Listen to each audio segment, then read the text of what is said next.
Hello guys, welcome back to Residentia. In this video we're going to discuss about how to protect your business and actually how to protect the administrator, the official administrator of your business in wherever jurisdiction this person is located and from wherever jurisdiction the administrator is running the place of effective management of your company. Okay? If you're new in this channel, I would just want to remind you that Residentia talks about how to properly structure your business in order to be bulletproofed against the tax authorities' aggressions or tax authorities' audits. Okay, so we make sure that your company is compliant with all the anti-abuse rules in the tax law system, on the international tax law systems. Okay, so we make sure that you are CFC compliant. We make sure that you have you pass the substantial test that a lot of jurisdiction needs to make sure that your company is genuine. We make sure that you don't have issues, you don't have borderline situations. And we also make sure that the place of effective management is coherent with the legal siege of your company, in whatever jurisdiction you have incorporated this company, and wherever jurisdiction basically wants to audit you, the local jurisdiction or foreign jurisdiction. Because when you run an international business, this is a classical case, you have to deal with multiple jurisdictions, try to attract and their sphere of taxation, your business. And we have to be prepared with the proper documentation defense file, and here in Residentia we help you to understand how it works. We provide your service to build the bulletproof documentation to shield you from any tax audits problems. Okay? So, how to understand, how to make sure that the administrator is running properly the place of effective management of your company. So you have this is one of the main issue, and one of the most important point to prove that your business is actually located, genuinely set up in the correct jurisdiction. And this happens when, for example, your company is owned by another company in another jurisdiction. So jurisdiction A has the holding, jurisdiction B has the operative company, and the tax authority of the jurisdiction A of the holding sees that probably this company, it's a shield company, it's an empty one. It's just because the administrator actually has the residence and a graphical residence in the country in which also established the holding. Then the operative is just a fake one to avoid to pay taxes in the jurisdiction of the holding. Okay, this is the classical case. And the most aggressive jurisdiction in the world, from the jurisdiction of Italy, Germany, Spain, France, and nowadays also UK, Australia, and more they are getting more aggressive. They are trying to prove that your administrator is just either it's a fake person, I mean it's a real person that actually receives order from the other jurisdiction, and then the foreign company is not a foreign one, it's a local one, or the person there actually is not living there. Okay, because it has the residence in another jurisdiction, a third jurisdiction, or in the jurisdiction in which you have incorporated your holding. Okay. So how we do here in Residentia? How do we understand exactly how it works? How, if your company is compliant or not with the place of effective management principle? So the first things that we check is the following. We check that the administrator has the formal residence equals to the de facto residence. This is the first things we check.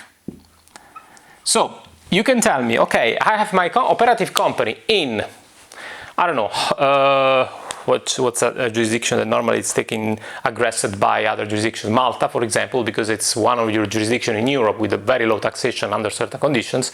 So it's spotted by the other tax agency from other countries. And if you have an operative company in Malta held by a jurisdiction from Germany, a holding company from Germany, probably Germany, want to make sure that the operative company is a genuine one, it's not just a fake one to avoid taxes in Germany. Okay, classical cases. So we have Germany, holding, okay, and down here we have the Maltese, which is on paper is my operative. So the administrator I'm checking is the administrator that lives in Malta. So the first thing that I have to check is that the residents, they have a paper that proves that my administrator that I've hired from Malta, that this company hired from Malta, it's living in Malta, okay? It's a genuine person living in Malta. So most likely if you have an individual, a physical person, which means an individual, you have more chance to prove that that's a real person, because if you're giving this mandate to a fiduciary company, most likely the German tax authority thinks, okay, this is just a paperwork company that doesn't really have any power of any willingness, okay? So because the real operative mind is in Germany, is not in Malta. Okay, so the classical case is when you give just the power of attorney on the fiduciary company, local Maltese fiduciary company that just has the mandate to sign papers, but who is really running the company, the business, is the person that sits in the holding company in Germany, and this doesn't work. So the place of effective management, it's shift. It's here, it's not here. So first thing you check, former resident matches with the de facto resident. De facto resident means that there is an individual that actually is living in Malta, and the second one is taking decisions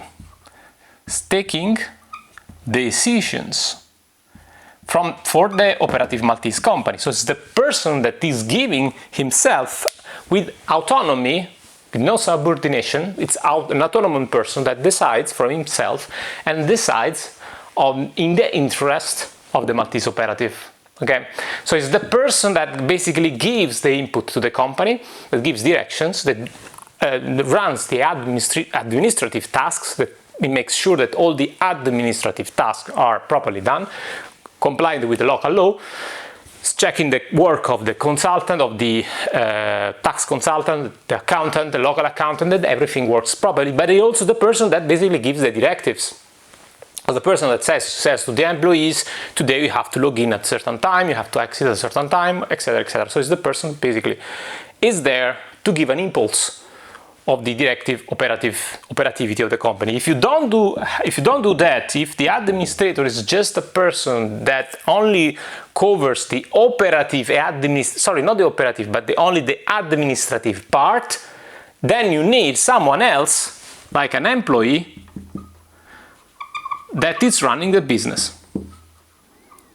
Okay? Could be a CEO or somebody that actually is there to develop the business. Okay? So it's the person that develops, that decides what to do in order to make the operative company there in Malta working, growing, without taking order from Germany. But the German company, what can do, is allowed to do actually, is allowed to give to the administrator that lives in Malta just the guidelines, the ideas, the direction of the group to grow. So when we have the assembly among the shareholders, in this case it's a unique shareholder, which is the German company, in that assembly the shareholder gives the instruction to the administrator telling him, look, we need to grow and you have to develop this sphere of the business, we need to move to this direction, we need to implement this new activity, we need to do this, we need to improve in this direction, this is the business plan that we have projected, how do you think you can implement in Malta, etc., etc. So you're going to give guidelines and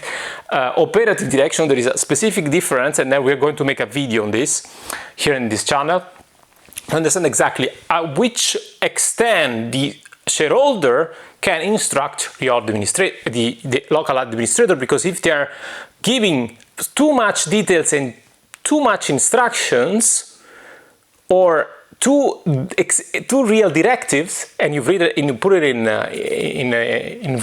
in writing, sorry, because basically you create the assembly, you put it on the assembly, you publish this assembly resume.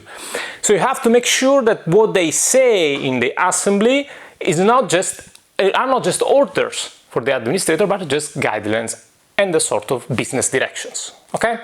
I hope I was clear in this video. We're going to also move forward with this concept because they are very interesting and very important to save your company from any tax audit. And here in Residentia, we are specialized to behave in a correct way to win any possible tax audit with the correct proofs. Okay? See you to the next content. Bye.